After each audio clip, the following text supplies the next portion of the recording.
Olá e bem-vindos! Já alguma vez leram um mito antigo e tiveram aquela sensação estranha de espera aí, eu já ouvi esta história antes? Pois é, existe um eco misterioso que parece ressoar através dos milénios, ligando as nossas narrativas mais sagradas e antigas. E hoje vamos investigar esse eco. Ok, vamos diretos ao ponto. A grande questão é esta. Por que é que narrativas de culturas que foram separadas por oceanos e séculos parecem partilhar o mesmo ADN? Isto não é bem uma coincidência, sabe? É mais um quebra-cabeças sobre como a humanidade usa histórias para tentar responder às mesmas perguntas fundamentais sobre a vida, a dor e o nosso lugar no cosmos. Pensem, por exemplo, no caso de Pandora e Eva. Ambas são as primeiras mulheres criadas num mundo que era, à partida, perfeito. Ambas recebem uma ordem divina muito clara. Pandora não pode abrir um jarro, Eva não pode comer o fruto de uma árvore. E o que acontece? Ambas desobedecem, movidas pela curiosidade e, como resultado, libertam o sofrimento, a doença e a morte sobre o mundo. As semelhanças são, no mínimo, impressionantes. Para entendermos isto, precisamos de ter uma base sólida. Mitologia não é só um conjunto de contos de fadas com deuses e monstros. Pensem na mitologia como o sistema operativo de uma cultura. Eram as histórias que as pessoas usavam para explicar o inexplicável, desde o porquê do sol nascer até às complexidades da própria condição humana. E aqui chegamos a um ponto absolutamente crucial. As histórias sobre Zeus, Poseidon e Atena não eram só entretenimento. Elas eram a religião dos gregos antigos. Tinham rituais, tinham fé, tinham templos. A única razão pela qual hoje chamamos a isto de mitologia é porque a crença ativa nessas histórias desapareceu. No fundo, é a fé que transforma uma coleção de mitos numa religião viva. E o mais curioso é que, embora a religião grega antiga possa estar morta, os seus mitos estão incrivelmente vivos. Estão entranhados na nossa linguagem do dia-a-dia. Quando se fala em narcisismo ou quando se abre um atlas de mapas, estamos a invocar estas narrativas antigas, muitas vezes sem sequer nos darmos conta. Vamos então começar a nossa investigação com a primeira grande pista, o eco da história que já mencionamos, a da primeira mulher. Olhem só para isto. Quando analisamos os detalhes lado a lado, os paralelos são inegáveis. Ambas foram as primeiras mulheres inseridas num paraíso essencialmente masculino. O ato proibido em ambas as histórias é, na verdade, um teste de obediência, que elas falham. A consequência é catastrófica para toda a humanidade. E, no fim, algo permanece. No caso de Pandora, foi a esperança que ficou lá no fundo do jarro. E agora uma curiosidade que mostra como as histórias evoluem. Nunca existiu uma caixa de Pandora. O texto original grego fala de um pitos, que era um grande jarro de armazenamento. A ideia de uma caixa veio de um simples erro de tradução, séculos mais tarde, mas foi a imagem que ficou na nossa imaginação coletiva. E essa esperança no fundo do jarro, bem, nem toda a gente a vê como algo bom. O filósofo Nietzsche, por exemplo, olhou para esta história e fez uma pergunta muito provocadora. Se todos os males estavam dentro do jarro, o que é que a esperança estava lá a fazer? Para ele, a esperança era um mal final, aquele que nos mantém acorrentados ao sofrimento, sempre à espera de uma melhoria que talvez nunca chegue. É uma ideia forte, não é? Agora, podíamos pensar que o paralelo entre Pandora e Eva é um caso isolado, uma coincidência. Mas quando olhamos para o nosso segundo caso de estudo, o Grande Dilúvio, vemos exatamente o mesmo padrão a repetir-se. Tanto na mitologia grega como na Bíblia, temos uma história que é quase idêntica na sua estrutura. Uma divindade fica furiosa com a maldade e a corrupção da humanidade e decide limpar o mundo com um dilúvio cataclísmico. Em ambas as histórias, um único par justo é escolhido para sobreviver.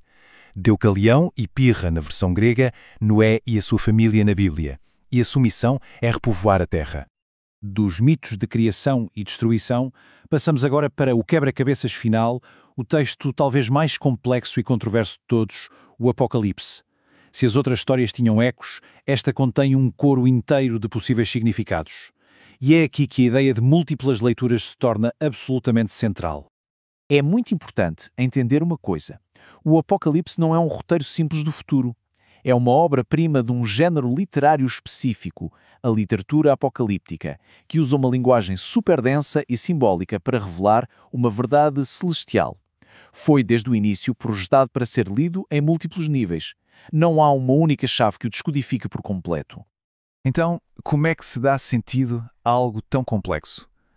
Ao longo dos séculos, os académicos desenvolveram basicamente 4 lentes principais para interpretar o livro.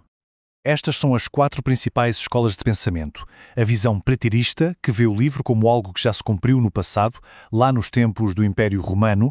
A historicista, que o vê como um mapa da história da Igreja. A futurista, que acredita que a maioria dos eventos ainda está para acontecer.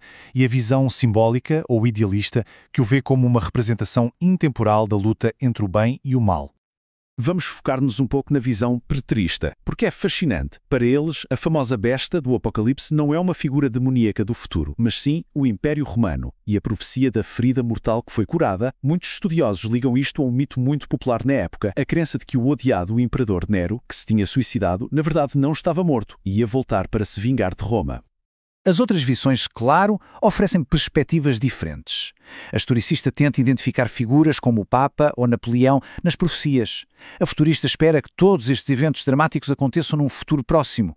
Mas é a visão simbólica que nos oferece uma chave para entender a própria estrutura do livro de uma forma completamente diferente, através de um conceito chamado recapitulação. A chave para a visão simbólica é este conceito, recapitulação. O que é que isto significa? Significa que o livro não é linear. Não se passa dos selos para as trompetas e depois para as taças como numa linha do tempo. Em vez disso, o autor está a recontar a mesma história várias vezes, de ângulos diferentes e com uma intensidade cada vez maior. É como ver o mesmo evento de diferentes perspectivas. E esta analogia da catedral capta perfeitamente a ideia. Os selos são como uma fotografia de grande angular da catedral, mostrando a sua forma geral. As trombetas são como um zoom, focando-se nos detalhes da fachada. E as taças levam-nos lá para dentro, para vermos o drama que se desenrola no interior. É a mesma catedral, mas com perspectivas completamente diferentes e cada vez mais detalhadas. E vejam só o padrão que emerge quando aplicamos esta ideia. Nos selos, temos uma catástrofe geral. Depois, nas trombetas, a destruição é de 1/3 da terra, do mar, dos rios. E, finalmente, nas taças, a destruição é total. Isto não é uma sequência cronológica. É uma intensificação. A história está a ser recontada em espiral, cada vez mais perto do clímax. Então, o que podemos concluir de tudo isto? Por que é que estas histórias, Pandora, Noé, o Apocalipse, ainda nos cativam tanto, milhares de anos depois? O ponto crucial é este. O gênio destas narrativas não está em dar uma resposta simples e única. Pelo contrário, está na sua complexidade, na sua capacidade de serem lidas e relidas através de diferentes lentes, seja a histórica, a simbólica, a pessoal, e ainda assim revelarem novos significados. Elas perduram porque são suficientemente profundas para conterem múltiplas verdades ao mesmo tempo. Isto deixa-nos com uma última pergunta para refletir. Se uma única história pode ser verdadeira como história, como símbolo e como profecia tudo ao mesmo tempo, talvez a nossa busca por uma única verdade literal seja demasiado redutora. Talvez a verdadeira sabedoria esteja em compreender as muitas camadas de significado que uma grande história pode conter.